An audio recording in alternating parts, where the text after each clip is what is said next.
In this video I'm talking about the Mixolydian mode, and this is following on from a video I did on the Dorian mode a few weeks ago, and I suppose this is threatening to be a full series on all of the major scale modes, though it remains to be seen how many of the weirder modes I will actually get around to looking at. And I think that alongside the Dorian mode, the Mixolydian mode is one of the most useful major scale modes. It's the mode that I use the most in my own playing. I think that is if you discount the basic major and minor scales, and I think that for the average player it's well worth studying and learning about the Mixolydian mode. There are all kinds of uses for it in pop music and rock music. It's certainly not one of these modes that's just for music theory nerds and kind of jazz players. And the format of this video is going to be the same as for the Dorian mode video. I'm going to start off with a little bit of music theory, explain how I understand the Mixolydian mode. Then there's going to be some practical stuff too. I'll show you my favourite ways of playing the Mixolydian mode on the guitar.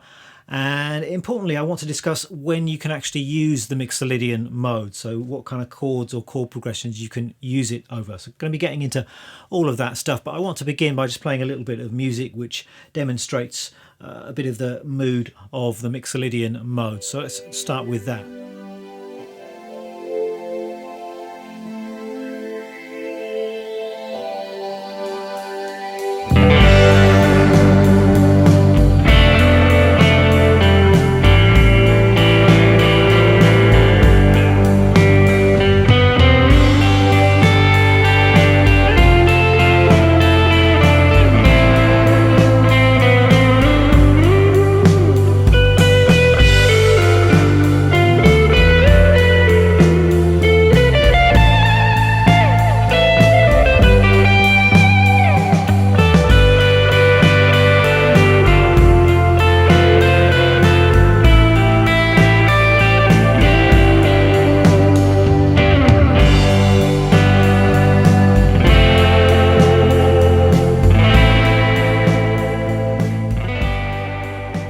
Now for me, the best starting point with modes is to do a little bit of listening, and it's important to realise that modes have a particular character. They're going to make you feel a particular way. They're not just some abstract theoretical construct. So I think that's the best thing to do. Check out some songs that use the Mixolydian mode, and fortunately there are loads and loads of them in popular music and in rock music. So just a few examples off the top of my head. Obviously the Beatles have used the Mixolydian mode quite extensively, and I mean songs that lean heavily on the Mixolydian mode is She Said on the Revolver album. The na na na na bit in Hey Jude uses the Mixolydian mode or Mixolydian kind of chord progression. What else? Norwegian Wood is primarily based on the Mixolydian mode. And with the Beatles and with a lot of pop music generally, I think you don't have to just stick to one mode throughout the course of an entire song. It's in fact very common to move between different modes. So you could start with the Mixolydian mode, then you could move to the major scale or the Ionian mode, or maybe to the natural minor scale, the Aeolian mode. You could move to some of the relative modes. So you've got lots of options. You don't have to stick exclusively to a single mode for an entire track. What else? I'm sure there are loads of other Beatles examples. Within You, Without You, I think that's Mixolydian. It certainly sounds Mixolydian to me. Forgive me if I get some of this stuff wrong, but this is just kind of some off the top of my head examples. Another favourite example of mine would be from the band Television, who are obviously quite sophisticated musically. They use a lot of modal stuff. I think they studied people like John Coltrane, and the song Marquee Moon, the title track from the album Marquee Moon, is I think pretty much exclusively a Mixolydian track. Certainly the guitar soloing on that track is all based on the Mixolydian mode, so that's a super cool example. It's well worth checking out if you don't already know it. All Tomorrow's Parties by the Velvet Underground, I think that's a Mixolydian based track. Let me know your favourite Mixolydian mode tracks, and particularly if you've got some unusual examples which aren't sort of commonly cited on the internet. I'd be interested to hear those suggestions. And also, of course, in the jazz world, the Mixolydian mode is quite widely used, and the most famous example probably being All Blues from the Kind of Blue Miles Davis album, which is billed as kind of a modal jazz album. And this track, All Blues, is the track where they're exploring that Mixolydian sound. So those are a few examples of the Mixolydian sound. Check out some or all of those, and just soak up the feeling of the mode. That's the first and most important thing to do before you start worrying about the theory and scale fingerings and all of that stuff. So assuming you have now soaked up a little bit of that Mixolydian mode feeling, let's come on to some of the theory stuff.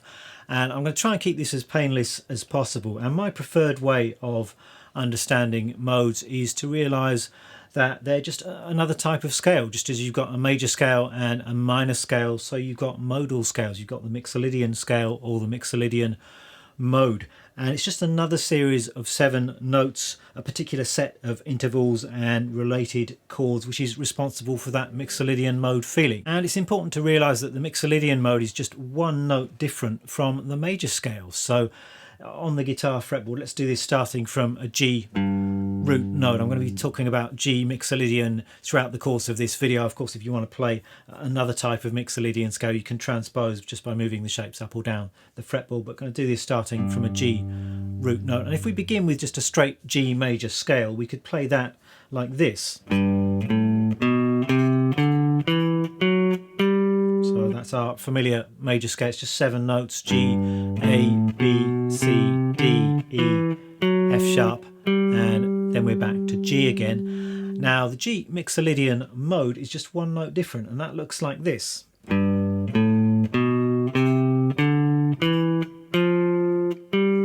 it's just that 7th note which has now changed. So instead of an F sharp, you've now got an F natural. So you can take your major scale fingering, just flatten that 7th degree. We've now got the G Mixolydian mode. And it's important to understand these scales in terms of intervals, I think. So if the major scale is our starting point, we can number the notes or the intervals in that scale. So we've just got 1, 2, 3, 4, 5, 6, 7, and then back to 1. All of those notes are just natural intervals, no altered notes in that particular scale. And then what we can do is we can just flatten that 7th degree. So in terms of the formula of the Mixolydian mode, we can talk about it as being 1 or root, 2, 3, 4, 5, 6, flat 7, and then we're back to the root note or the 1 again. So as I said, just one note different from the major scale, but just that one note does make quite a dramatic difference to the feeling and to the sound of the scale. And in a way, I think of the Mixolydian mode as being a slightly cooler version of the major scale. Sometimes with the major scale, when you're playing around with that 7th degree, that leading tone, it's a bit too neat, that kind of leading tone resolution from 7 to 1. With that flat 7, the whole scale just sounds a little bit cooler. It's a little bit easier to use in melodies and in songwriting. And that flat 7 is really the characteristic note of the Mixolydian mode. That's the note that sets it apart from the major scale. And if you want, you can think about the Mixolydian mode as being a slightly darker version of the major scale. I've seen some people list the modes in terms of their relative darkness or lightness, and if you've got the major scale as being quite a bright sound, then you just alter that one note and it gets slightly darker in terms of the feeling you get from that set of notes. So that's my preferred way of coming at modes, theoretically speaking. We're just thinking of them as another scale. You've got a root note and then you've got a scale formula, and I would just learn my Mixolydian mode just as I would learn my other scales, my major scales or my minor scales. But of course there is another way of thinking about modes in terms of music theory, and that is seeing how they relate to a parent major scale. And the Mixolydian is the 5th mode of the major scale. So if you take any major scale but you start from the 5th note and you make that 5th note the home or the tonal center, then you're playing that scale in the Mixolydian mode. That's what the term mode means. So we could take a major scale. Let's take the C major scale up here. It's just the notes C, D, E, F, G, A, B, C. But let's make the 5th note of that scale the starting point. So C, D, E, F, G. And we're going to play the scale from that starting point, still the notes of the C major scale, and you end up with this. So you've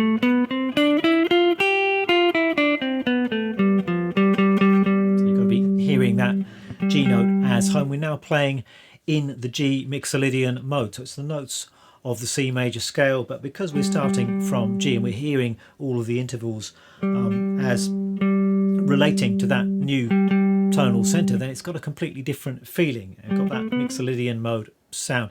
And really this is just another way of arriving at the same notes that we played down here, the same Mixolydian mode scale formula. We've got the notes G, A, B, C, D, E, F and G. It's the same notes as we played down here. It's just another way of coming at those notes, of generating those notes. So that's important to understand, important to know about, but personally speaking, when I'm actually playing using the Mixolydian mode, I don't really want to be thinking about the relative major scale and trying to translate. So you're kind of thinking, well, I want to play G Mixolydian. G is the fifth note of which major scale, and you go through all of this kind of mental mathematics. It quite quickly gets a bit confusing. I prefer just to think G Mixolydian straight away and have the notes right under my fingers. I know that other people prefer to think more in this kind of relative way, thinking about the relative major scale, but ultimately it's whatever works for you. But for me, it's always preferable just to go straight to the notes and to the sound that I want when I'm actually playing music. All right, let me show you some of my favourite ways of playing the Mixolydian mode on the fretboard, some kind of must-know fingerings. If you like, you must know these fingerings. So yeah, we could start down here. We could just extend the little scale which we just looked at. So we've got one octave Mixolydian scale. What if we extend that into the next octave? As far as this high A note, and then we can come down. So that's a nice Mixolydian mode fingering. It falls quite naturally under the fingers, I think. So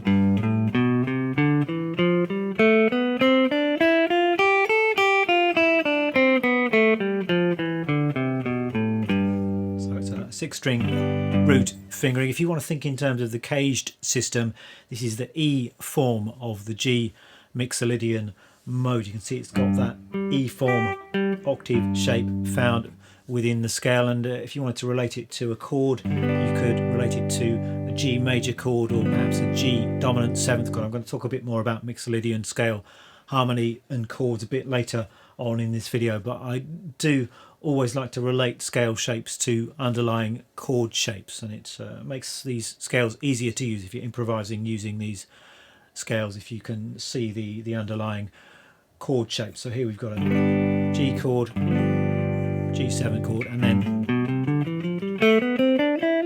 got our scale fingering, and those two things are related together. Let me also show you a fifth string root scale fingering. So we could start here at the 10th fret on the fifth string and play the scale like this. As far as this high F, and then descend.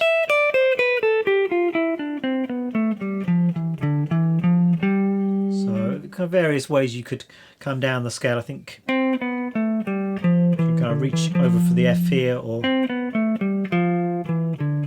come down for the F there, really kind of whatever works best for you. But this is kind of the A form caged fingering. So and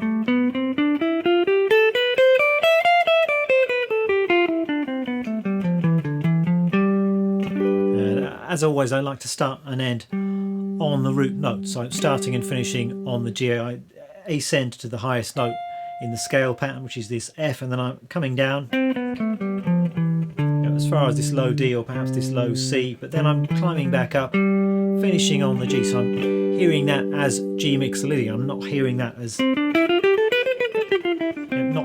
as C major. That's sometimes the danger with modes, if you're practicing them in different ways, that you don't actually hear them as modes. You're hearing them as the relative major or relative minor scale. But this way, if you're always starting and finishing on the G, you're hearing it as G Mixolydian.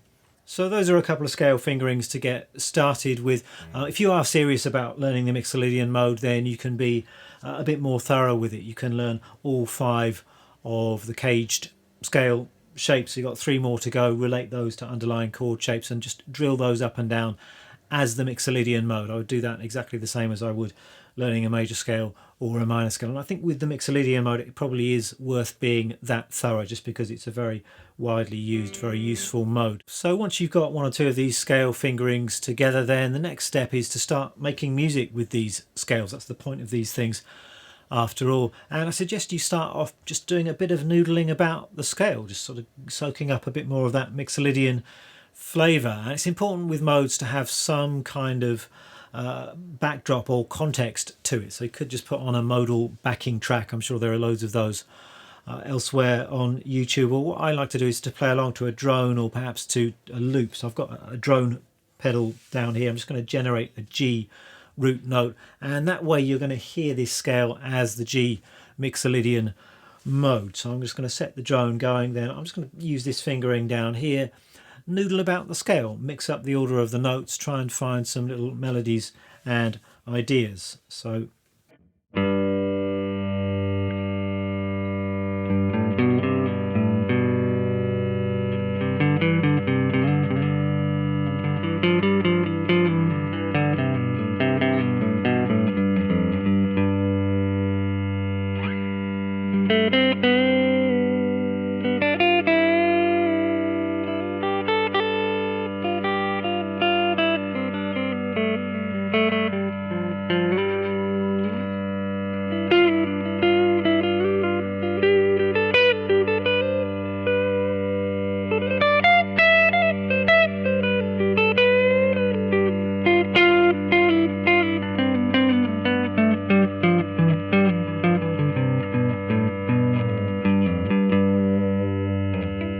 that kind of thing. You could also just play along to a simple one chord loop as well. So just a G major chord or a G7 chord. Or here I've just got a little kind of funky loop just playing a G9 chord. That works quite well to set up that kind of Mixolydian backdrop. So that would sound like this.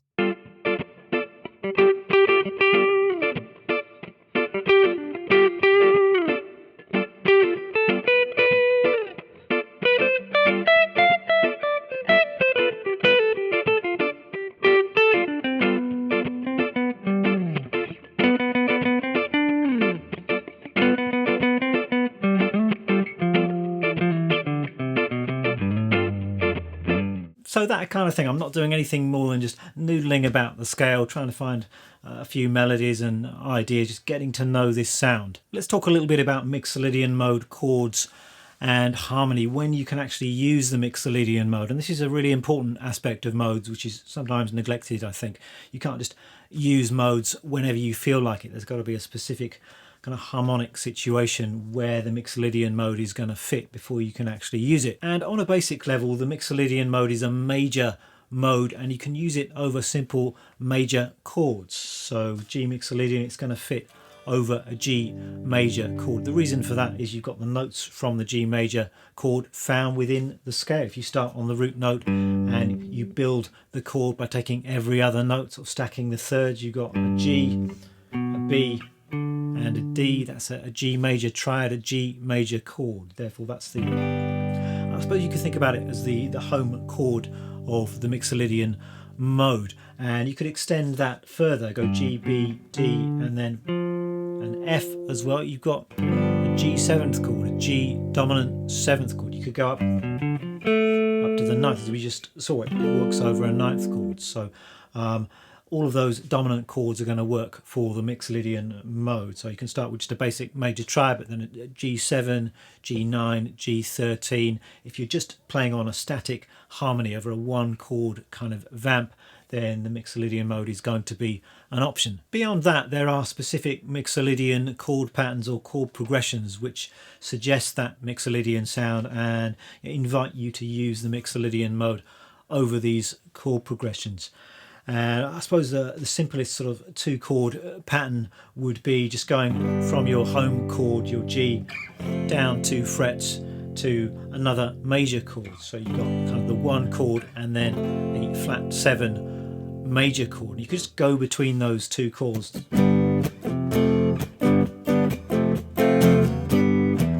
a little bit like that song Tequila. I can't remember who did that, but it's one of those kind of 60s, I think, instrumental tracks. But that 2 chord vamp sets up that Mixolydian sound. We've got our major 1 chord and then we've got another chord which contains that flat 7, that F. That's our characteristic Mixolydian note. So you've got your major 1 chord and then another chord with that flat 7. Therefore our our Mixolydian mode is going to be a perfect fit for that little chord pattern. Another super common Mixolydian chord progression would be this.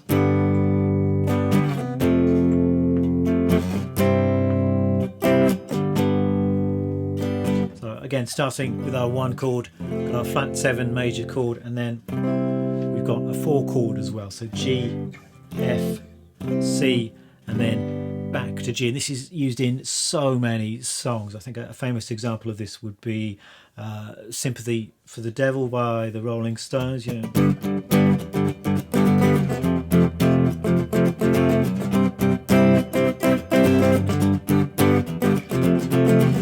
That kind of thing. I'm not sure it's in the key of G. It might well not be in the key of G, but in some other key. But that's the chord pattern, that 1, flat 7, 4, and then back to 1 again. And that's actually the same chords that I used in the final part to Hey Jude. Then na, na, na, na, na, na, Hey Jude. So you could improvise with the Mixolydian mode over those songs if you wanted to. And then at the top of this video I did a related chord progression. I was actually going G, F, A minor and G. So just a slight twist on that Sympathy for the Devil chord progression. So that's a really important thing to look out for as a signifier of the Mixolydian mode. You've got a major home chord and then somewhere you've got that flat 7 major chord as well. Nearly always that's going to signify a Mixolydian mode kind of a situation. But if you did want to get a little bit more theoretical about things, then you could look at all of the chords that were available to you.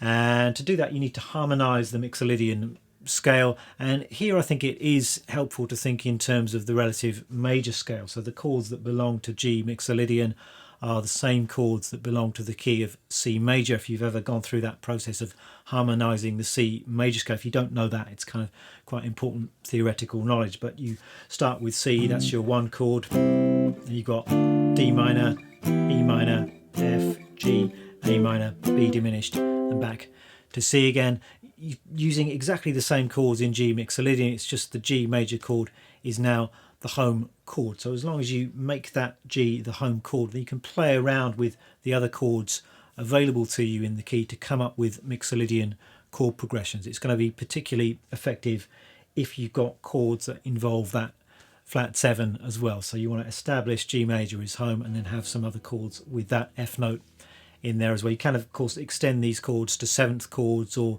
9th chords as well should you wish. So I want you to have a go at that. Record or loop one or other of those chord vamps or chord progressions and try playing some Mixolydian stuff over the top of that. And if you're quite new to modes, that is what I would suggest you do to start with. You don't need to overthink things, just have a chord progression, noodle about using the Mixolydian mode.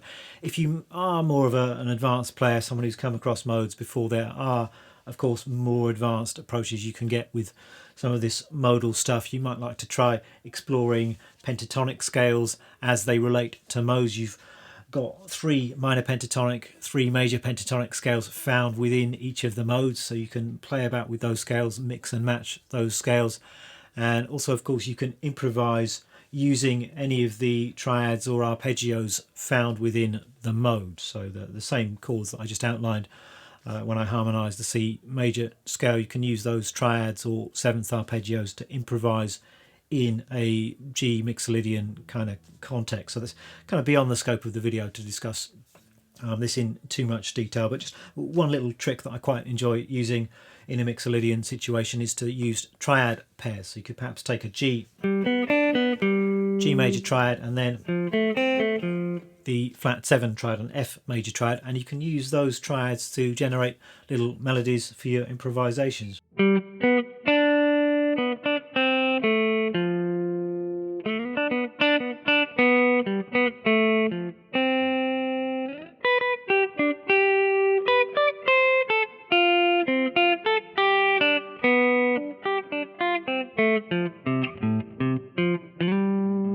So yeah, it's quite an interesting idea to explore. So we've seen how this mode can work against a static major chord or 7th chord, and we've also got various common Mixolydian chord progressions that you find in rock and pop songs.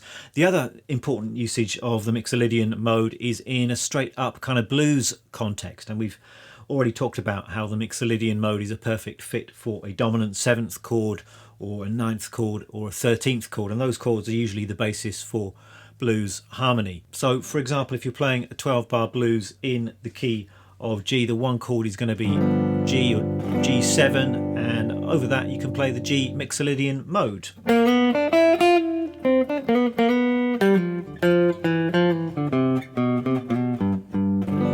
And then when the harmony changes, you can follow the chords with the Mixolydian mode. So if we go to the 4 chord, C7 or C9, you can play the C Mixolydian mode.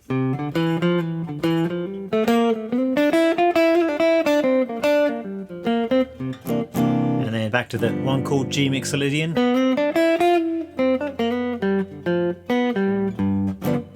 And you can do the same thing over the 5 chord if you like as well. So over the 5 chord of D7, you can play D Mixolydian.